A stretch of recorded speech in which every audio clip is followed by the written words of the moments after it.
भारत का निवेश परिदृश्य आज से एक दशक पहले जैसा नहीं रहा है। परंपरागत रूप से संपत्ति निर्माण को मेट्रो और टियर 1 शहरों जैसे दिल्ली, मुंबई, बेंगलुरु, चेन्नई, हैदराबाद आदि से जोड़ा जाता रहा है।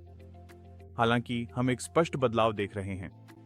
नए संपत्ति केंद्र छोटे शहरों, टियर 2 शहरों और कामकाजी वर्ग के परिवारों से उभर रहे हैं। और अब वे सिर्फ बचत ही नहीं कर रहे हैं, वे निवेश कर रहे हैं, भागीदारी कर रहे हैं और चुपचाप भारत के वित्तीय परिदृश्य को नया आकार दे रहे हैं। नमस्ते, मेरा नाम आदित्य शंकर है और मैं सेंट्रिसिटी वेल्थ टेक का सह संस्थापक हूं। मैं आप सभी का फाउंडर स्पीक्स में स्वागत करता हूं।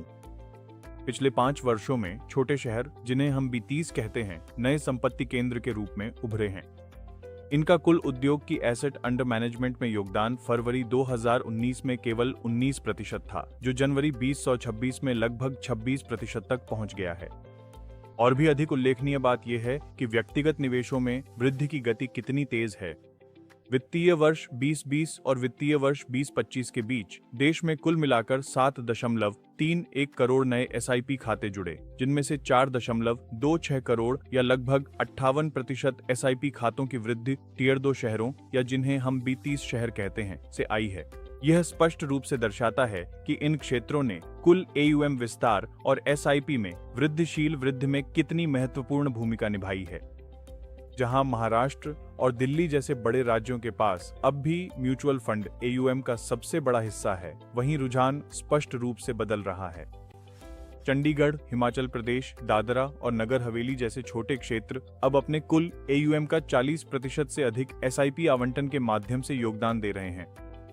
वहीं दूसरी ओर महाराष्ट्र और दिल्ली जैसे बड़े राज्य भी अपने कुल AUM का 20% से कम SIP आवंटन के माध्यम से योगदान करते हैं।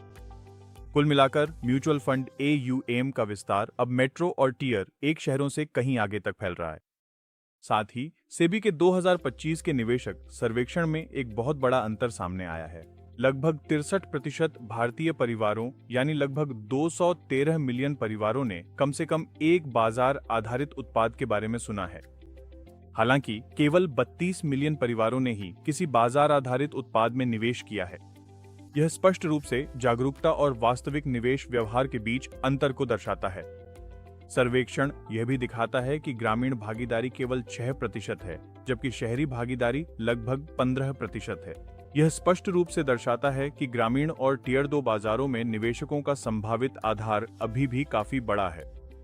इस बदलाव को 4 प्रमुख शक्तियां आगे बढ़ा रही हैं। पहला, छोटे शहरों में आय और उपभोग स्तर बढ़ रहा है।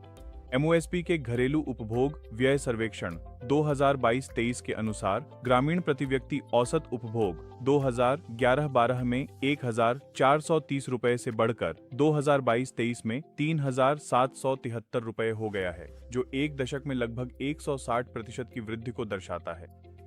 यह बढ़ती हुई विवेकाधीन आय को दर्शाता है, जिससे परिवार अपनी मूलभूत आवश्यकताओं से आगे बढ़कर निवेश करना शुरू कर सकते हैं।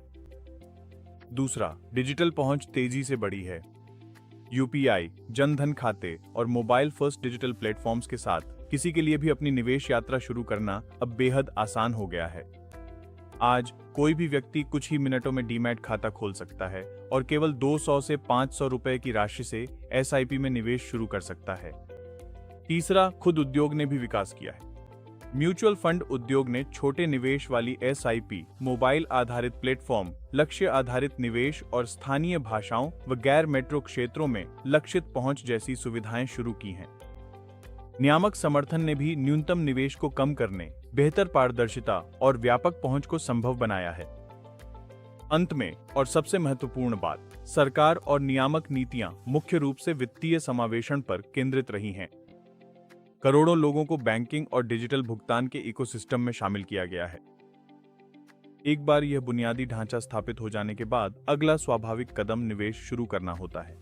मजबूत विकास गति के बावजूद कई चुनौतियां अभी भी सामने हैं। सेबी के 2020-25 के निवेशक सर्वेक्षण से स्पष्ट होता है कि जहां वित्तीय उत्पादों के बारे में जागरूकता अधिक है, वहीं जोखिम साक्षरता अभी भी पीछे है।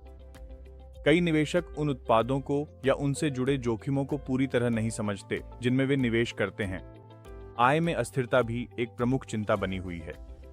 कामकाजी वर्ग के निवेशकों के लिए आय प्रवाह में मामूली बाधाएं भी SIPs की निरंतरता में रुकावट या समय से पहले निकासी का कारण बन सकती हैं। यह निवेश रणनीतियों की दीर्घकालिक प्रभावशीलता पर काफी असर डालता है। भारत का अगला वित्तीय विकास चरण टियर 1 और मेट्रो शहरों से नहीं आएगा। यह टियर 2, 3 और 4 शहरों के साथ साथ कामकाजी वर्ग के निवेशकों से आएगा। यह केवल भागीदारी की कहानी नहीं है, यह वित्तीय समावेशन और संपत्ति सृजन के लोकतंत्रीकरण की कहानी है। यदि सही मार्गदर्शन मिले तो यह बदलाव अगले दशक के लिए भारत के पूंजी बाजारों को फिर से परिभाषित करने की क्षमता रखता है। स्पष्टता, विश्वास, केंद्रितता।